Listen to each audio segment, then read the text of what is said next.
Hello बच्चों, आज class 12 physics का पहला लेक्चर में आपके सामने लेकर आया हूँ। इस 12 फिजिक्स का पहला जो चैप्टर है इसका नाम है स्थिर विद्युत। स्थिर विद्युत। आज अपन पढ़ने वाले हैं आवेश के बारे में, आवेशों के प्रकार और आवेशों का क्वांटीकरण। आवेश क्या होता है, आवेश कितने प्रकार का होता है, आवेशों के क्या क्या गुण होते हैं, धन आवेश क्या होता है, ऋण आवेश क्या होता है, धन आवेश ऋण आवेश क्या होते हैं, आपस में प्रतिकर्षित होते हैं, आकर्षित होते हैं, क्या होते हैं, इन सब मैटर पर अपन चर्चा करने वाले हैं। बच्चों, यहां जो मैंने एक वर्ड लिखा है आवेश। आवेश क्या होता है? जब किन्हीं दो पदार्थों को आपस में रगड़ा जाता है, जब किन्हीं दो पदार्थों को आपस में रगड़ा जाता है तो उन पदार्थों में अपने से हल्की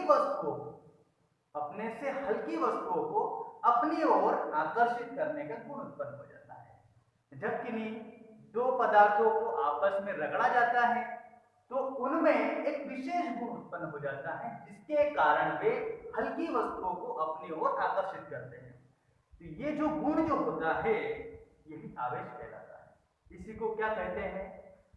आवेश या विद्युतमय। रगड़ने के बाद वो पदार्थ जिसके अंदर आवेश आ जाता है उसे ही विद्युतमय कहते हैं, विद्युतमय पदार्थ।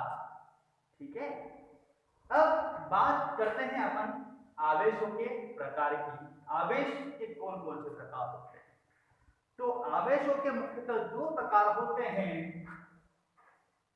आवेश दो प्रकार के होते हैं।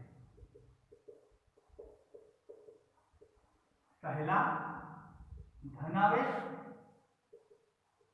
दूसरा ऋण आवेश।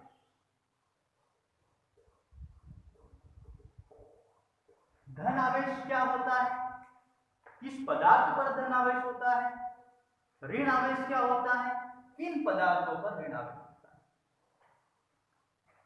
जब कांच की छड़ को, किसी कांच की छड़ को रेशम के कपड़े के साथ में रगड़ा जाता है, जब कांच की छड़ को, इसको कांच की छड़ को, ये कांच की छड़ है और ये है एक रेशम का कपड़ा, रेशम का कपड़ा। जब किसी कांच की छड़ को रेशम के कपड़े के साथ रगड़ा जाता है तो इस कांच की छड़ में एक विशेष प्रकार का आवेश उत्पन्न हो जाता है। क्या समझ में बच्चों? जब किसी कांच की छड़ को किसी रेशम के कपड़े के साथ में रगड़ा जाता है तो कांच की छड़ में विशेष प्रकार का आवेश उत्पन्न हो जाता है, वह आवेश धनावेश कहलाता है। कौन सा आवेश कहलाता है? धनावेश कहलाता है। ओके फ्रेंड्स, ओके बच्चों। अगला अपन देखते हैं ऋण आवेश। तो इसकी क्या प्रकृति है? ऋण आवेश किसमें पाया जाता है? तो एक यहां कांच की छड़ की जगह अपन लेते हैं एबोनाइट की छड़, एक विशेष प्रकार की छड़ लेंगे अपन, एबोनाइट की छड़। एबोनाइट की छड़, जब किसी एबोनाइट की छड़ को बिल्ली की खाल, ये बिल्ली की खाल है,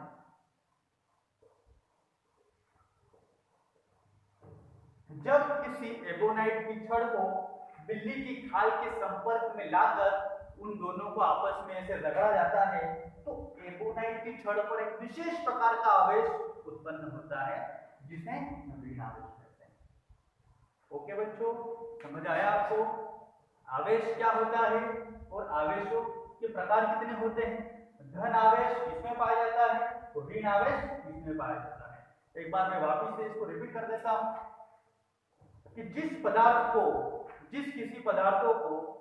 भी पदार्थ को जब आपस में रगड़ा जाता है तो उनके अंदर एक विशेष प्रकार का गुण उत्पन्न होता है जिसके कारण वे हल्की वस्तुओं को अपनी अपनी ओर आकर्षित करते हैं। तो वह जो गुण होता है उसे ही आवेश कहते हैं। और वो जो पदार्थ जिसके अंदर रगड़ने के बाद में वो आवेश तो हो गए, उसे कहेंगे अपन विद्युतमय।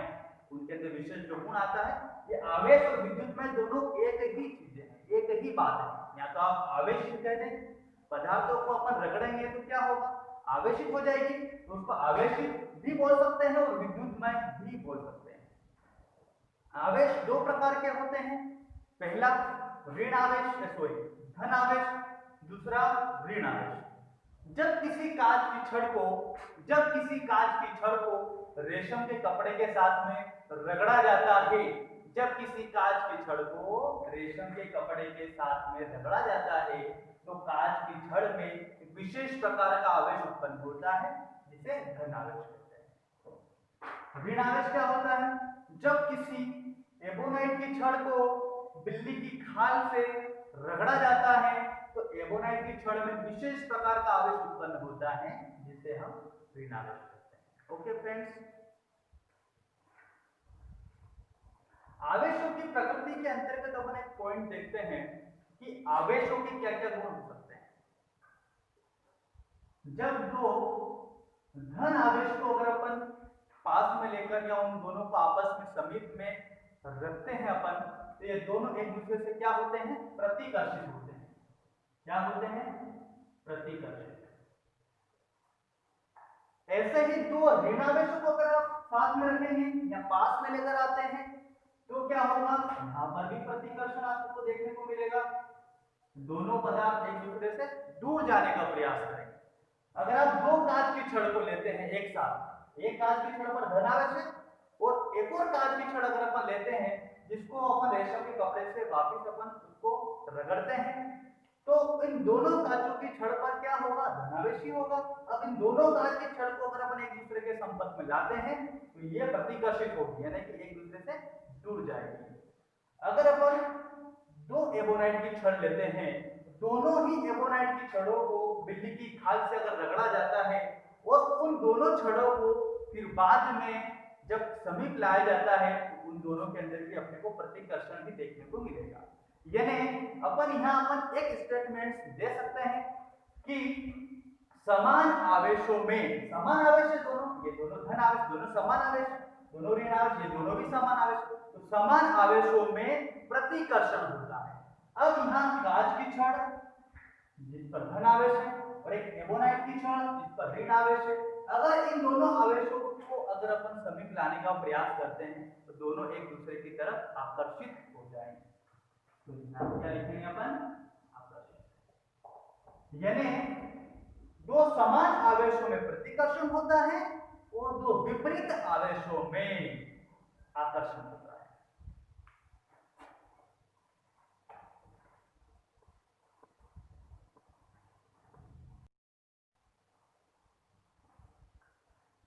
बच्चों, अब अपन समझेंगे आवेश का क्वांटीकरण। आवेश का क्वांटीकरण क्या होता है, बहुत ही आसान सी भाषा में मैं आपको समझाने का प्रयास करूंगा कि जब अपन किसी दुकान पर कोई सी भी चीज खरीदने जाते हैं, फॉर एग्जाम्पल मेरे पास एक मार्कर, अगर मैं मार्कर खरीदने जाता हूं तो उससे मैं क्या कहता हूं, अपन क्या कहेंगे, नॉर्मली यही बोलेंगे कि मुझे एक मार्कर चाहिए, या मुझे एक मार्कर दे दो, या दो मार्कर दे दो, या तीन। अपन उससे कुछ भी मांगेंगे, वो 1 2 3 4 5 6 ये पूर्ण गुणज जो होते हैं, इसी की अपन चर्चा करेंगे। मतलब इसी तरह से अपन उससे मार्कर लेंगे। कभी भी अपन ये जाके नहीं बोलेंगे कि मुझे एक मार्कर नहीं, मुझे 1.5 मार्कर चाहिए, एक और इसका आधा, क्या पॉसिबल है, क्या नहीं है। अपन ये भी नहीं उससे बोल सकते कि मुझे 2.5 मार्कर चाहिए, 2 और उसका आधा मार्कर भी चाहिए, ऐसा अपन बोल सकते हैं क्या, नहीं। तो सेम एज इट इज आवेश का क्वांटीकरण भी यही होता है। जब भी किसी पदार्थ से आवेश या इलेक्ट्रॉन निकलकर किसी दूसरे पदार्थ पर जाते हैं, तो वो इलेक्ट्रॉनों की एक श्रृंखला होती है। एक इलेक्ट्रॉन जाएगा, या 2 इलेक्ट्रॉन जा सकते हैं, 3 इलेक्ट्रॉन जा सकते हैं, 4 जा सकते हैं, 5000 इलेक्ट्रॉन जा सकते हैं, 2000 जा सकते हैं। लाख जा सकते हैं। तो ये इलेक्ट्रॉनों का जो आदान प्रदान स्थानांतरण जो होता है वो पूर्ण गुणज में ही होता है। कभी भी एक पदार्थ से आधा इलेक्ट्रॉन निकलकर दूसरे पदार्थ में नहीं जाएगा। कभी भी एक पदार्थ से 3.5 या 4.5 5.5 0.5 आधा 1.5 डेढ़ 2.5 ढाई इस प्रकार से इलेक्ट्रॉनों का स्थानांतरण संभव नहीं होगा। इसे ही आवेशों का क्वांटीकरण कहते हैं। प्रयोग द्वारा ऐसा ज्ञात हुआ है कि प्रकृति में किसी वस्तु पर कम से कम जो आवेश, प्रयोग द्वारा ही ज्ञात हुआ है कि किसी वस्तु पर कम से कम जो आवेश का जो मान होता है वह एक इलेक्ट्रॉन या एक प्रोटॉन का जो मान होता है उसके बराबर होता है। 1.6 into 10 to the power -19 coulomb.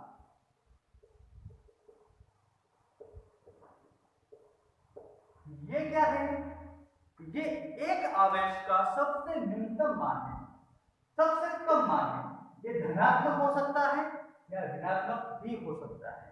अब अगर किसी दूसरे पदार्थ पर अगर इलेक्ट्रॉन जाते हैं एक पदार्थ से, फॉर एग्जांपल ये पदार्थ है और इसके समय यहाँ पर एक और दूसरा पदार्थ, तो यहां से जब इलेक्ट्रॉन निकलकर इस पदार्थ पर जाएंगे तो वो एक इलेक्ट्रॉन जा सकता है, वो 2 इलेक्ट्रॉन जा सकते हैं, इसमें वो 3 जा सकते हैं। ओके, तो किसी भी पदार्थ पर जो इलेक्ट्रॉनों की संख्या होती है वो ये जो वैल्यू दे रखी है इसी का पूर्ण गुणज होगी। इस वैल्यू में अगर आप इस वैल्यू को आप देखिए 1.6, अगर इस वैल्यू में अगर आप 2 का अगर मल्टीप्लाई करते हैं तो क्या हो जाता है 3.2 into 10 to the power -19 coulomb. ये होगा, यानी कि आपने इसके अंदर 2 का मल्टीप्लाई किया यानी कि 2 इलेक्ट्रॉन चले गए। अब यहां से अगर 3 इलेक्ट्रॉन किसी दूसरे पदार्थ में जाते हैं तो इसमें आप 3 का मल्टीप्लाई करेंगे तो 4.8 हो जाएगा। ये हो गया। ऐसा जो भी वैल्यू यहां पर आएगी अपने पास वो इसी का एक पूर्ण गुणज होगा। ये 1.6 है तो 3.2 हुआ, यानी कि 2 इसमें 2 का गुणा हुआ, मतलब ये पूर्ण गुणज है। इसमें 3 का गुणा हुआ, ये पूर्ण गुणज है। ये भी 3 क्या है, 3 भी तो पूर्ण गुणज ही है।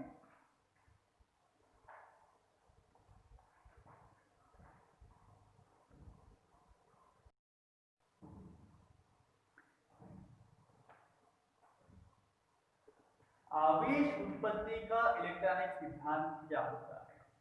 बच्चों, आपने पिछली कक्षाओं में पढ़ा होगा कि प्रत्येक पदार्थ अणु से मिलकर बना होता है। कोई सा भी पदार्थ हो इस ब्रह्मांड में वह अणु से मिलकर बना, और प्रत्येक अणु एक या एक से अधिक परमाणु से मिलकर बने होते हैं। कोई सा भी पदार्थ या प्रत्येक पदार्थ अणु से मिलकर बनता है और एक अणु एक या एक से अधिक परमाणुओं से मिलकर बना होता है। परमाणु के केंद्र में नाभिक होता है। परमाणु का जो केंद्र होता है यह क्या कहलाता है? नाभिक कहलाता है। और इस नाभिक में क्या होते हैं? न्यूट्रॉन होते हैं और प्रोटॉन होते हैं। ये एक परमाणु का नाभिक है। इस नाभिक में 2 चीजें होती हैं, न्यूट्रॉन और प्रोटॉन। इस नाभिक के चारों ओर जो बाहर की जो कक्षाएं होती हैं, ये बाहर की जो कक्षा होती है इसमें क्या रहते हैं बच्चों? इलेक्ट्रॉन। इसमें इलेक्ट्रॉन अपनी अपनी कक्षाओं में घूमते रहते हैं, अपनी अपनी कक्षाओं में चक्कर लगाते रहते हैं। इलेक्ट्रॉन पर क्या होता है? ऋण आवेश होता है। प्रोटॉन पर क्या होता है? धन आवेश होता है। और न्यूट्रॉन उदासीन होता है। न्यूट्रॉन पर कोई सा भी चार्ज या कोई सा भी आवेश न तो धन आवेश होता है और ना ही ऋण आवेश होता है। यहां अपने को ध्यान देने की एक ही जरूरत है कि एक परमाणु के नाभिक में जितने प्रोटॉन होते हैं उतने ही इस नाभिक के चारों ओर जो उपस्थित कक्षा के अंदर घूमने वाले इलेक्ट्रॉन उनकी संख्या भी प्रोटॉनों की संख्या के बराबर होती है। ठीक है, अब आगे देखते हैं अपन। फॉर एग्जाम्पल, एक जो परमाणु होता है, परमाणु में जितने परमाणुओं की संख्या जितने प्रोटॉनों की संख्या होती है उतने ही इलेक्ट्रॉनों की संख्या होती है, दोनों की संख्या बराबर होती है।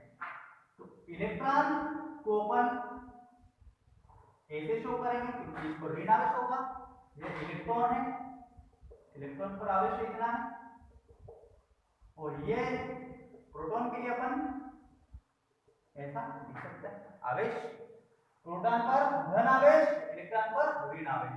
ओके, तो ये परमाणु कैसा रहता है, परमाणु की बनावट कैसी होती है?